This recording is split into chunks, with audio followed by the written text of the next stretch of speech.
Today we have a very interesting beetle on my Sundew. This is a Green Dock Beetle, and something that's not often seen with this gorgeous metallic coat. And they are common and widespread throughout Britain, feeding on docks. And interestingly, recently we've also had the larval stage in my Carnivorous plant room, and is almost unrecognisable from the adult stage, which is bright green in colour and metallic. This is actually the male of the adult stage, but the females usually have a swollen abdomen and can lay up to 1,000 eggs. It's not long before the Sundew starts to react. The centre tentacles have already closed in, and the outer ones are also closing in too. They grasp onto the beetle's legs, and it looks like there may be no escape. However, these beetles are designed for moving around docks, grasping on when there's strong winds, so they are powerful, even for their small size. As the glue takes grip, the insect stops to clean itself, as many often do, unaware of the dangers, and almost investigating the surface it's on. But these Cape Sundew are also powerful, and they can often catch small beetles like this.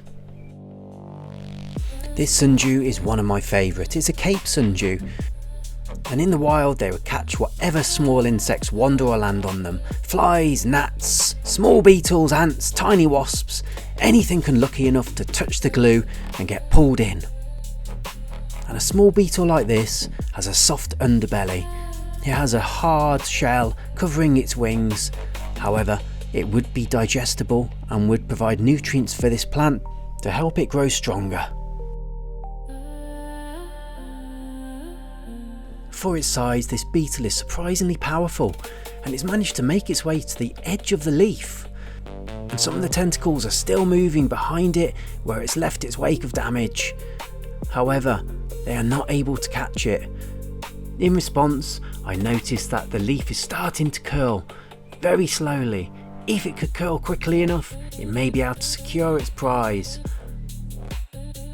The beetle once again turns round, and I decide to set up a time lapse and see what happens, and see if my Sundew will activate a full leaf curl or whether the tentacles will do the work. But again, the beetle just cannot be secured.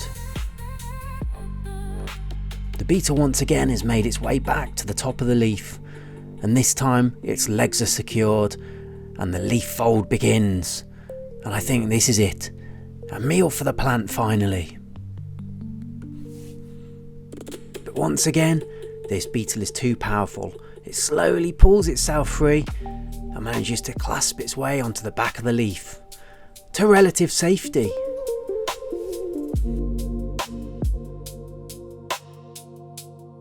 I take a look from another angle at how the insect escaped. Once its legs were free, it was able to crawl back round and escape the plant.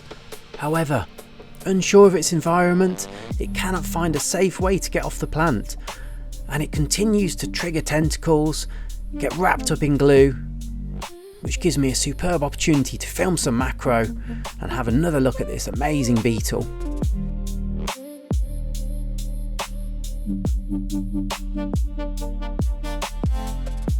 As droplets of glue touch its body, its instincts are to clean, and it gives me a great opportunity to have a look at this amazing creature. My time-lapse camera records it over the next 20 minutes or so, and there is just no escape from the leaf. So it's one of the rare times I decide to intervene.